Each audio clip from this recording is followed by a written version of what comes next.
अगर हम भारत सरकार किसी भी संशोधन के लिए तैयार है, इसके मायने ये नहीं लगाना चाहिए कि किसान कानून में कोई गलती है। किसान आंदोलन पर है, पूरे एक राज्य में गलत फहमी का शिकार हैं लोग। किसानों को इस बात के लिए बरगलाया गया है कि ये कानून आपकी जमीन को ले जाएंगे। खड़गे जी दुनिया जानती है, पानी से खेती होती है, खून से खेती सिर्फ कांग्रेस ही कर सकती है। खड़गे जी दुनिया जानती है, पानी से खेती होती है, खून से खेती सिर्फ कांग्रेस ही कर सकती है। 3 कृषि सुधार कानूनों की बात इस समय ज्वलंत मुद्दा है, लेकिन मैं धन्यवाद देना चाहूँगा प्रतिपक्ष के सभी मेंबर्स को भी। उन सब ने किसान आंदोलन पर भी चिंता की। किसान आंदोलन के लिए जो सरकार को कोसना आवश्यक था, उसमें भी कोई कंजूसी नहीं की। और कानूनों को काले कानून भी जोर देकर कहा। लेकिन मैं आजाद साहब और आनंद भाई आपको बताना चाहता हूं कि मैं किसान यूनियन से भी 2 महीने तक यही पूछता रहा कि कानून में काला क्या है, एक मुझे बताओ तो मैं उसको ठीक करने की कोशिश करूं। लेकिन मुझे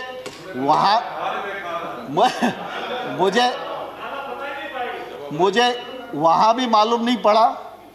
और जब प्रतिपक्ष के मेंबर्स ने भी, दीपेंद्र भाई आपका भी भाषण मैंने सुना, तो मैंने गौर से सुना कि कानून खराब है, कानून को रिपील कर दीजिए, वो हो ही जाएंगे, और ऐसा वैसा सब लोगों ने अपनी बात की और करना भी चाहिए उन्हें। लेकिन कानून के प्रावधान को ये किसान के प्रतिकूल है, यह कम से कम किसी ने बताने की कोशिश नहीं की। मैं सर आपके सामने ही बैठा हुआ था। दूसरा, मैं सभापति महोदय आपके माध्यम से आग्रह करना चाहता हूं कि हम लोगों ने ट्रेड एक्ट बनाया। ट्रेड एक्ट में ये प्रावधान किया कि एपीएमसी के बाहर जो एरिया होगा वो ट्रेड एरिया होगा। वो किसान का घर भी हो सकता है, वो किसान का वेयर हाउस भी हो सकता है, उसका खेत भी हो सकता है। कोई भी व्यक्ति किसी भी स्थान के लिए किसी भी कीमत पर किसान वहाँ से अपने उत्पादन को बेच सकने के लिए स्वतंत्र है। ये हमारा एक्ट इजाज़त देता है। एपीएमसी के बाहर अगर कोई ट्रेड होगा तो उस पर किसी भी प्रकार का ना तो राज्य का टैक्स लगेगा ना केंद्र का टैक्स लगेगा। अब एपीएमसी के भीतर राज्य सरकार का टैक्स है, एपीएमसी के बाहर केंद्र सरकार का एक्ट है। केंद्र सरकार का एक्ट टैक्स को खत्म करता है और राज्य सरकार का जो एक्ट है वो टैक्स देने के लिए बाध्य करता है। तो मैं आपके माध्यम से किसानों को भी पूछना चाहता हूं, और विशेष रूप से पंजाब के किसानों को भी पूछना चाहता हूं। उनके यहाँ थोड़ी परिस्थितियां अलग हैं, आड़तिया का कमीशन अलग है, बाकी सब चीज़ें अलग हैं, लेकिन हमने टैक्स को फ्री किया और राज्य सरकार टैक्स ले रही है। तो जो टैक्स ले रहा है और लगा रहा है और बढ़ा रहा है, आंदोलन उसके खिलाफ होना चाहिए या जो टैक्स फ्री कर रहा है उसके खिलाफ होना चाहिए। लेकिन अब देश में उल्टी गंगा बह रही है। और मैं सभापति महोदय आपके माध्यम से किसान बंधुओं को भी कहना चाहता हूं और प्रतिपक्ष के मित्रों को भी कहना चाहता हूं, भारत सरकार नरेंद्र मोदी जी का नेतृत्व पूरी तरह किसानों के प्रति प्रतिबद्ध है, किसानों के प्रति समर्पित है। किसान आंदोलन के लिए हम लोगों ने लगातार उनको सम्मान देने की कोशिश की है, 12 बार ससम्मान बुलाकर बातचीत की है। एक शब्द भी हमने उनके बारे में इधर उधर नहीं बोला, संवेदनशीलता के साथ विचार किया है। लेकिन हमने ये जरूर कहा है कि आप प्रावधान में कहाँ गलती है विनम्रता पूर्वक हमारा ध्यान आकर्षित करिए। हमने जो उनकी भावना के अंतर्गत जिन बिंदुओं को चिन्हित किया जा सकता था उनको भी चिन्हित करके बताया कि हमको आपकी लगती है कि आपको यह शंका है कि एपीएमसी खत्म हो जाएगी, तो हम इस पर विचार करते हैं। एपीएमसी खत्म नहीं होगी। हमने एक के बाद एक उनको प्रस्ताव देने का भी प्रयत्न किया, लेकिन मैंने साथ में यह भी कहा कि अगर हम भारत सरकार किसी भी संशोधन के लिए तैयार है, इसके मायने ये नहीं लगाना चाहिए कि किसान कानून में कोई गलती है, लेकिन किसान आंदोलन पर है। पूरे एक राज्य में गलत फहमी का शिकार हैं लोग। एक ही राज्य का मसला है। Please don't interfere. Let him speak. Please don't. We are very short on time. सभापति महोदय, किसानों को इस बात के लिए बरगलाया गया है कि ये कानून आपकी जमीन को ले जाएंगे। मैं कहता हूं कॉन्ट्रैक्ट फार्मिंग के एक्ट में कोई एक प्रावधान बताए, कोई एक प्रावधान बताए। खड़गे जी,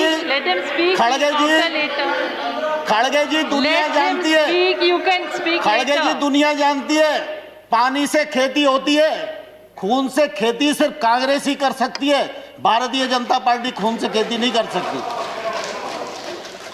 और इसलिए मैं सभापति महोदय आपके माध्यम से कहना चाहता हूं, कॉन्ट्रैक्ट फार्मिंग एक्ट का कौन सा प्रावधान है जो प्रावधान किसी भी व्यापारी को उस किसान की जमीन छीनने की इजाजत देता है? लेकिन लोगों को भड़काया जा रहा है, जमीन चली जाएगी।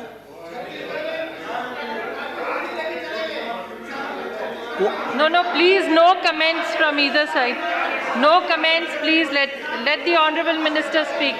जहां पर भी एक्ट में अगर कॉन्ट्रैक्ट फार्मिंग का प्रावधान किया है, कॉन्ट्रैक्ट मूल्य का प्रावधान किया है, कॉन्ट्रैक्ट मूल्य से फसल का मूल्य बढ़ेगा सीजन पर तो उसका बोनस के रूप में हिस्सा किसान को मिलेगा, ये प्रावधान किया गया है। और किसान इस एक्ट से कभी भी बाहर हो सकता है। व्यापारी कभी भी बिना पैसे दिए इस एक्ट से बाहर नहीं हो सकता। और मैं सभापति महोदय आपके माध्यम से कहना चाहता हूं, पंजाब सरकार का कॉन्ट्रैक्ट फार्मिंग एक्ट उठाइए, हरियाणा सरकार का कॉन्ट्रैक्ट फार्मिंग एक्ट उठाइए। और वो तो हुड्डा जी के समय पारित हुआ था, और आज अरे प्लीज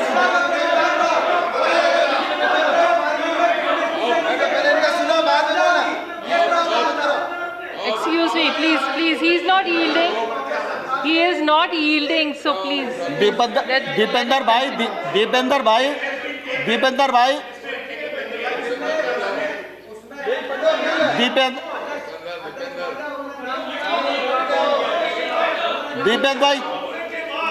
भाई प्लीज, अरे मुझे स्पष्ट तो करने दीजिए। You still have a member. You can speak. He can reply later. आपका नहीं लिया मैंने। माननीय सभापति महोदय, मैं स्पष्ट करना चाहता हूं कि इन राज्यों के अभी लगभग 20-22 राज्य ऐसे हैं जिसमें कॉन्ट्रैक्ट फार्मिंग ने के लिए नया एक्ट बनाया है या उन्होंने एपीएमसी में शामिल किया है। नहीं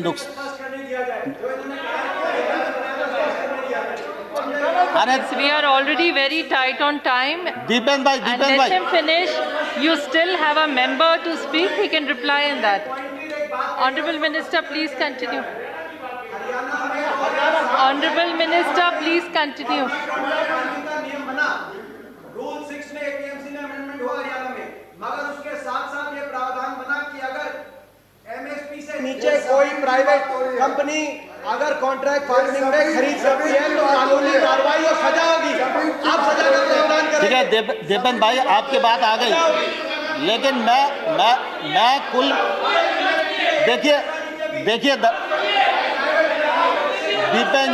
दीपेंद्र जी, सवाल इसका नहीं है कि उस एक्ट में क्या लिखा है, सवाल इसका है कि कॉन्ट्रैक्ट फार्मिंग एक्ट है या नहीं है, और कॉन्ट्रैक्ट फार्मिंग एक्ट कब बना, और उस कॉन्ट्रैक्ट फार्मिंग एक्ट में अगर किसान गलती करेगा तो किसान को जेल जाना पड़ेगा।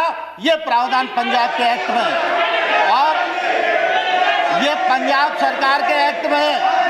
और जो भारत सरकार ने एक्ट बनाया है उसमें किसान कभी भी बाहर हो सकता है। आप झूठ बोलेंगे तो हम सुनेंगे नहीं। देखिए सजा जेल का प्रावधान। Honorable member.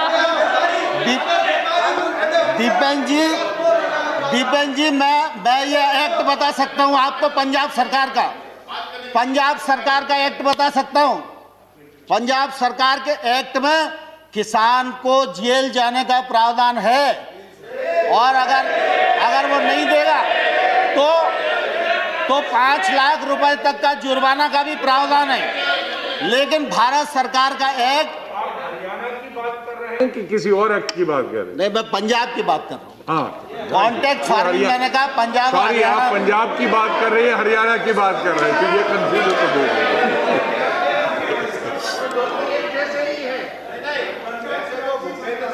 ऐसे तो भूपेंद्र सिंह हुड्डा जी की कमेटी की रिपोर्ट थी जिसमें उन्होंने कहा था एपीएमसी को समाप्त करो। उस बात को अगर इनकार करो तो बताओ। So, Honorable Minister. एपीएमसी को समाप्त करो और ये पंजाब में रिपोर्ट हुड्डा जी अब Honorable एक बार Minister. दीपेन जी हुड्डा की रिपोर्ट है। किसकी सरकार ने पंजाब में बनाया? Yes. Yes, sir. When any reference has to be made to a person और state or a state Under which and the individual rule? person Under which is rule are not you present putting up here the point of order? and about a report Sarmaji, under which is neither an official report nor a government report. So those Under which references must rule, be- Sharmaji, are you making the point of order? Deepender ji, Hasn't given the Deepen ji rule. Please, Deepen ji please. Honorable Minister, please sit. Please sit, let him speak. देखिए ये Honorable Contact member. Farming Act Honorable member. और ये trade act, ये सब हुड्डा जी की recommendation के कारण आए। कान खोलकर सुन लो, ये हुड्डा कमेटी की रिपोर्ट के कारण आए। और अब जब दोबारा से कृषि पर बहस हो, तब आप पढ़ के आना और बहस करना, मैं जवाब Under दूंगा which आपको। rule, sir? Bhupendra Yadav ji has a point of order. Please say under Bhupendra which ji. rule and Madam, माननीय सभापति महोदय, Madam, Bhupendra Rule Yadav ji. 238, Rule 9 shall not obstruct proceeding his or interrupt and avoid making running commentaries with speeches are being made in the council. उनको जरा restrict करिए। Now, honorable members, please realize we are very short on time.